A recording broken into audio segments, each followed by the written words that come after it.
It was fantastic, attended by a lot of great women, All women are great. So this is the beginning of Liberation Day in America. We're going to take back just some of the money that has been taken from us by people sitting behind this desk or another desk that's not quite as nice, but they have their choice of 7, as you know. And we're going to charge countries for doing business in our country and taking our jobs, taking our wealth, taking a lot of things that they've been taking over the years. They've taken so much out of our country, friend and foe, and frankly, friend has been oftentimes much worse than foe. And this is very modest. And what we're going to be doing is a 25% tariff on all cars that are not made in the United States. If they're made in the United States, there's absolutely no tariff. We start off with a 2.5% base, which is what we were at, and we go to 25%. And basically, as you know, and as you've been seeing, not reporting as accurately as it should be reported because it's a massive story. Business is coming back to the United States so that they don't have to pay tariffs. And I think also because of November 5th, the election, they're very happy. AI is coming back to levels that nobody's ever seen before. It's a new, sort of a new business, I guess, when you think about it. But it's plants are going up all over the United States, and many of them have already been started. We're getting early electricity taken care of. We're getting permits very quickly for them, and we're going to make their life very happy. They're coming in with tens of billions of dollars. Individual plants will cost 10, 15, even $20 billion. We're going to let them build electricity generating plants along with their plant, and they can't even believe it. And we're going to get them very quick permits, as I've done always. I did that in Louisiana with 2 LNG plants. I got them one permit in 1 day after waiting 14 years, and the other one in 1 week after waiting for 12 years. But this is very exciting to me. This is the automobile industry, and this will continue to spur growth like you haven't seen. Before I was elected, we were losing all of our plants. They were being built in Mexico and Canada and other places. Now those plants largely have stopped, and they're moving them to our country. In Indiana, the great state of Indiana, I love Indiana. Honda is building one of the biggest plants anywhere, and they've just started. They wouldn't have done it without this. In all cases, they wouldn't have done it without what we're doing. So we'll effectively be charging a 25% tariff. But if you build your car in the United States, there is no tariff. And what that means is a lot of foreign car companies, a lot of companies are going to be in great shape because they've already built their plant. But their plants are underutilized, so they'll be able to expand them inexpensively and quickly. But others will come into our country and build, and they're already looking for sites. They're looking for mostly sites. They don't want to take the old buildings that are empty and falling down. They want to build new, and there's tremendous action. There is likewise for other companies and countries, like the chip making process. Your chip bill was a disaster done by Biden. All he does is give tremendous amounts of billions of dollars to chip companies that will do nothing with the money. They're not going to use the money here. They're going to just keep it. They have plenty of money. The one thing they have is they have a lot of money.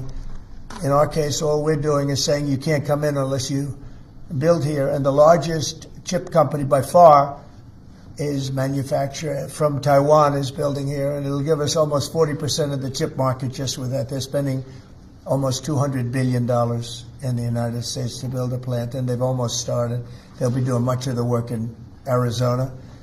So we have a lot of exciting things, but to me, this is one of the most exciting. Now, outside of one specific day, and that's Liberation Day. That's the real Liberation Day of America, and that's going to be in April 2nd, and I look forward to it. We'll have a little news conference. We'll talk about it, but this is very exciting. So we're signing a executive order today that's going to lead to tremendous growth in the automobile industry.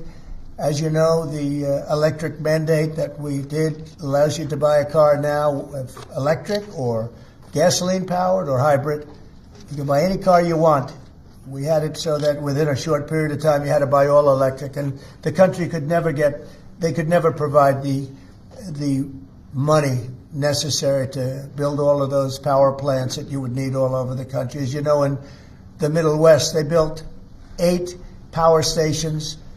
That's like the size of this desk or smaller. And they ended up spending $9 billion on 8. And of the 8, 4 of them didn't work.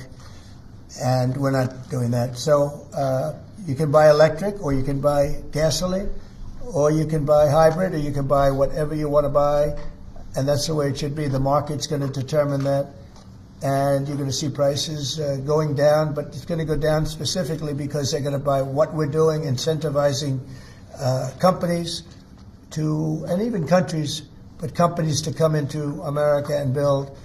And we're already setting records for new plants. I think the new plant number, the tally is just within a period of a few weeks. It's very large. I want to be accurate. It's very large. And I'd like to ask Will just to come and give some of the basics, and then I'll sign it, and it's off to the races. I think our automobile business will flourish like it's never flourished before. Yes, please, Will. Thank you, sir. As you stated, we've prepared for your attention a proclamation imposing a 25% tariff on foreign-made cars and light trucks. This is in addition to tariffs that are already in place on those goods. In addition to, as you said, spurring increased domestic manufacture of cars and trucks, we expect that these tariffs will result in over $100 billion of new annual revenue to the United States of America in tariff revenue. I think ultimately we could probably anywhere from $600 billion to $1 trillion will be taken in over the relatively short-term period, meaning a year from now, but starting right away. I think we'll go from 600 to $1 trillion within 2 years. And I think we'll be right from the beginning, we're going to be at a very high number, right from the beginning. And right from the beginning, you're going to have a lot of construction jobs, but you're also going to have a lot of automobile jobs. So this is very exciting, but it's also exciting because of what's happening with other aspects. We're going to be doing tariffs on pharmaceuticals in order to bring our pharmaceutical industry back. We don't make anything here in terms of drugs, medical drugs, different types of drugs that you need, medicines. It's in other countries, largely made in China, a lot of it made in Ireland. Ireland was very smart. We love Ireland. But we're going to have that. We're going to have lumber. We're going to free up some of our land. And you'll be able to meet a lot of other standards like fire cuts. If Los Angeles had fire cuts, which they didn't have, that's a gap of half a football field between areas. You wouldn't have had the fires. They would have been contained. But you have fire cuts. And by the way, you sell that wood for a lot of money, a lot of profit is made from that. But we're going to be doing lumber. We're freeing up our land so that we don't have to use outside sources of lumber. Energy, we're doing fantastically well at. The energy prices have been coming down rapidly as we increase supply, and we've already done that. Chris and Doug are doing a fantastic job in that. That's Department of Energy and Department of Interior. And they're working together hand in hand because Interior has the land and Energy has the ability to do the drilling and do what they have to do. Our coal areas are going to be opened up for clean, beautiful coal. Germany's opening up mini coal plants now. They tried the wind and it didn't work. They almost went out of business. They almost went bankrupt. They tried wind, which is a disaster because it's too expensive and it doesn't look good, kills all the birds, a lot of problems. But Germany is now building a lot of coal plants. China is building one a week. Think of that. And they're using coal, which is very powerful. Coal is a very powerful energy. And we're opening up our coal mines again, and we're going to do, I call it beautiful, clean coal. The technology is so good now that coal can give you tremendous power at the same time. It can be very clean. But we're also obviously doing oil and gas and various other things. You can do pretty much whatever you want. We don't like the wind because we think it ruins the landscapes, the plains, ruins them. And it's got a lot of problems. It's also by far the most expensive energy. It looks horrible in the oceans. It's dangerous in the oceans in terms of navigation. And if you look at what's happening with whales, in one area, they lost 2 whales, like in 20 years, washed ashore. And This year they had 17 wash ashore. So there's something happened out there. There's something driving the wheels, a little bit loco, but they lost 2 in 20 years, and now they lost 17 in a short period of time. So it's something wrong out there. So this is very exciting. This is going to lead to the construction of a lot of plants, and in this case, auto plants. And you're going to see numbers like you haven't seen, both in terms of employment. It takes a little while. You're going to have great construction numbers initially, and then you're going to have a lot of people making a lot of cars.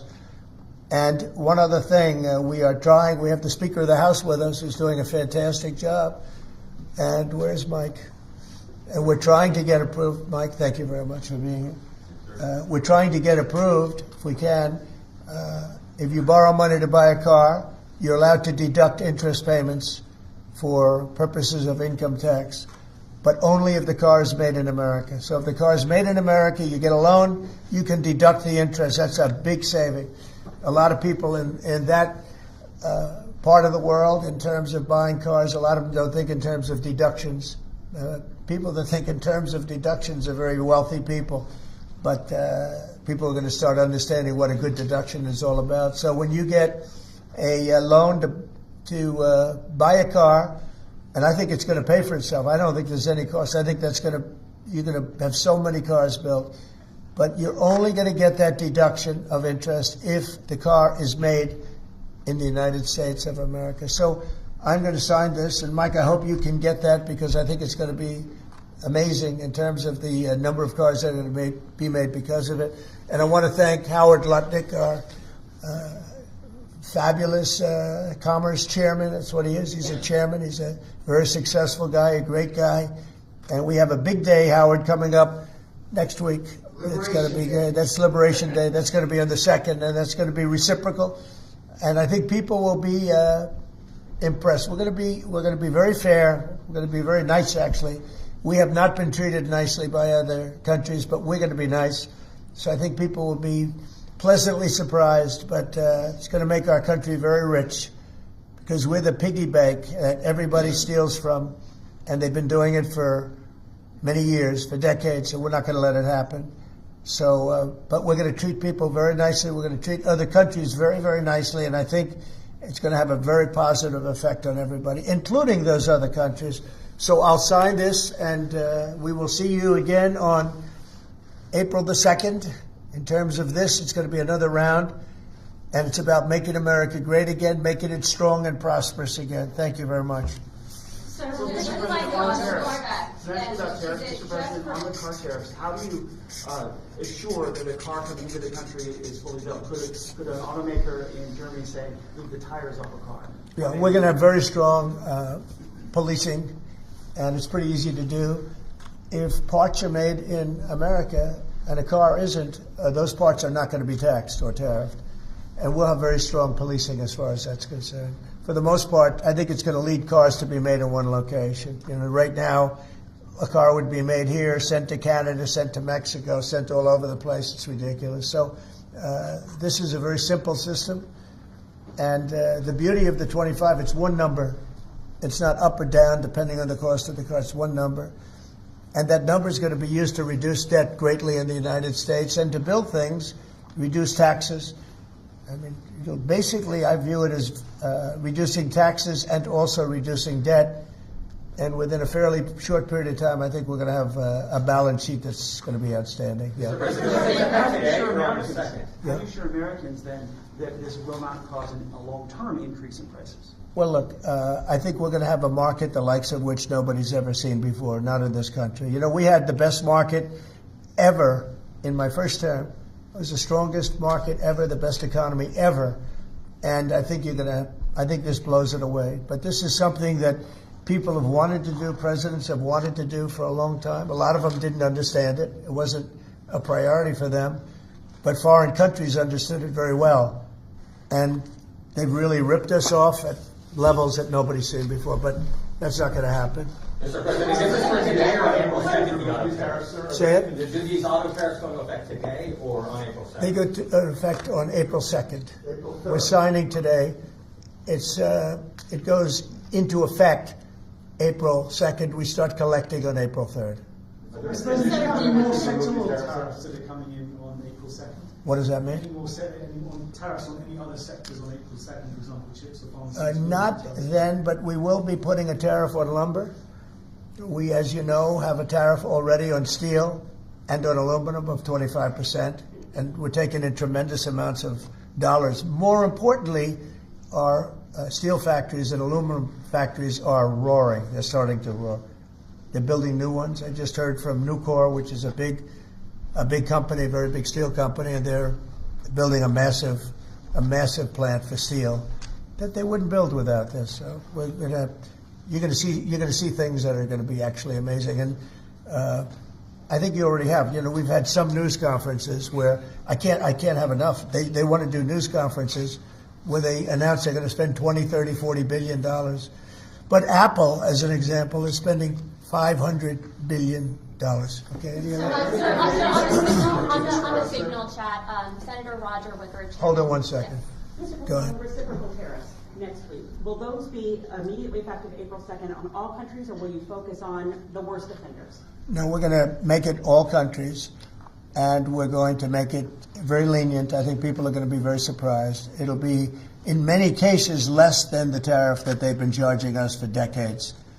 So I think people are going to be very, very surprised. Why is that? I think they'll be pleasantly surprised. I don't know. I think we're trying to keep it somewhat conservative. And on these auto tariffs, we saw obviously the NASDAQ 100 go down 2% at close, S&P 500 down 1%. What are you concerned Is that about today? that market reaction? Today? Yes, sir. I didn't say that. I want to see the jobs. I want to see that'll all take care of itself. That could take care of itself in 1 day, 2 days, or 1 week. Are there any conditions under which you'd remove these auto tariffs, sir, or is this permanent for the rest of your term in office? Oh, this is permanent. Yeah, 100%. Yeah. Are you on the auto tariffs? Did Elon Musk advise you at all on these auto tariffs? No, because he may have a conflict, so we don't talk. I've never talked to him. Elon's amazing. He's never asked me for a favor in business whatsoever. I'm actually a little surprised by it.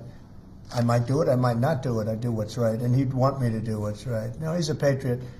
He has never, you know, these are big deals we're talking about. This is probably nothing like this. And I've never had Elon come and say, would you do me a favor with the mandate or the electric mandate or anything. He's never asked me for anything. Sir, also, what's your response to Republican lawmakers who have said today that your administration should take more accountability and not downplay what's happened with Signal that we've seen in these messages today? Well, I don't know about downplaying. The press upplays it. I think it's all a witch hunt, that's all. I think it's a witch hunt. I wasn't involved with it. I wasn't there, but I can tell you the result is unbelievable because the Houthis are looking to do something. They want to know, how do we stop? Can we have peace? The Houthis want peace because they're getting the hell knocked out of them. It's been very, very strong. The Houthis are dying for peace. They don't want this. And they're bad. Look, they were knocking ships out of the ocean. You know, we had in the Suez Canal, they only have about 20% of the ships going through. They have to go through a different way, which takes weeks of travel. And that really affects commerce. But the Houthis have been hit hard, and they want to negotiate peace. But I don't think they're quite ready. Classified that was shared? Say it? Do you still believe nothing classified was shared? Well, that's what I've heard. I don't know. I'm not sure. You'll have to ask the various people involved. I really don't know. I can only tell you this. You know, you don't want to talk about it. The Houthis have been horrible to the world. What they've done, killed a lot of people, and knocked down a lot of ships and planes and anything else. You know, it's not just the ships. And they have been hit. They have been hit harder than they've ever been hit. And they want us to stop so badly. And they've got to stop. They've got to say no mas. But I can only say that the attacks, it's attacks every day, every night. It's not just the one. You're talking about one. The attacks have been very successful, even beyond our wildest expectations. We've hit them very hard, very successfly. And we're going to do it for a long time. We're going to keep it going for a long time. Senate Republicans have said that they have formally asked the administration for an Inspector General report on the Signal issue. Will you agree to that? It doesn't bother me. I don't know. I want to find if there's any mistake or if Signal doesn't work. It could be that Signal is not very good. You know, it's a company. maybe it's not very good. I think we'd rather know about it now. There was no harm done because the attack was unbelievably successful that night, and it has been unbelievably successful every single night for the last 4 or 5 nights. So, and that's the thing that you should be talking about. This is something that should have been done by sleepy Joe Biden, but he was asleep at the wheel, other than when it came to stealing money, of course. Joe Biden should have done this attack on Yemen, which is basically a certain group within Yemen, the Houthis, and this should have been done by Joe Biden, and it wasn't. And that's caused this world a lot of damage and a lot of problems. He's responsible, but he's also overseeing the investigation to find out what went wrong. Maybe Who's responsible? Mike Waltz says that he's responsible. Well, yeah, Mike Waltz, I guess he claimed responsibility, I would imagine. It had nothing to do with anyone else. It was Mike, I guess. I don't know. I was told it was Mike. But again, the attacks were unbelievably successul, and that's ultimately what you should be talking about, I think. No, Mike he took responsibility for it. Should his position over this? Say it? Should Secretary Hegseth consider his position over the signal? Hegseth is doing a great job. He had nothing to do with this. Hegseth. How do you bring Hegseth into it? He had nothing to do. Look, it's all a witch hunt. Here we are talking about some of the greatest business deals ever made. The greatest companies in the world are moving into the United States, and you want to ask about whether or not Signal works. I don't know that Signal works. I think Signal could be defective, to be honest with you. And I think that's what we have to, because you use Signal, and we use Signal, and everybody uses Signal, but it could be a defective platform, and we're going to have to find that out. Have you been briefed about soldiers in Lithuania? Say it? Have you been briefed about the soldiers in Lithuania who are missing? No, I haven't. Have you spoken, sir, with the big 3 automakers about these tariffs? What was their reaction? I have. What was their reaction? It depends on whether or not they have factories here. I can tell you, if they have factories here, they're thrilled. If you don't have factories here, they're going to have to get going and build them, because otherwise they have to pay tariffs. Very simple. And most of those have pretty big factories here, like General Motors has big factories here. They're going to move their parts divisions back to the United States, because some of them were made in Canada and some of them were made in Mexico and other places. They'll be moving their parts division back to the United States in factories where they may be at 60% capacity, so they don't even really have to build too much of a factory. But, generally speaking, if they have factories here, plants here, where they make their cars and equipment, but they make their cars here, they are thrilled. Same thing with the steel industry. Steel industry is now paying a 25% tariff, as you know, I put it on last week, and the business is roaring in the United States. And we can't, because of military, we can't lose the steel industry. If I didn't put the initial tariffs on steel in my first term, you wouldn't be able to have a military, because we wouldn't have. Every steel company would be bankrupt in the United States, and every plant would be closed. But now they're booming. And putting this tariff on, this additional tariff for steel and aluminum, it's making them thrive, and it's already happened.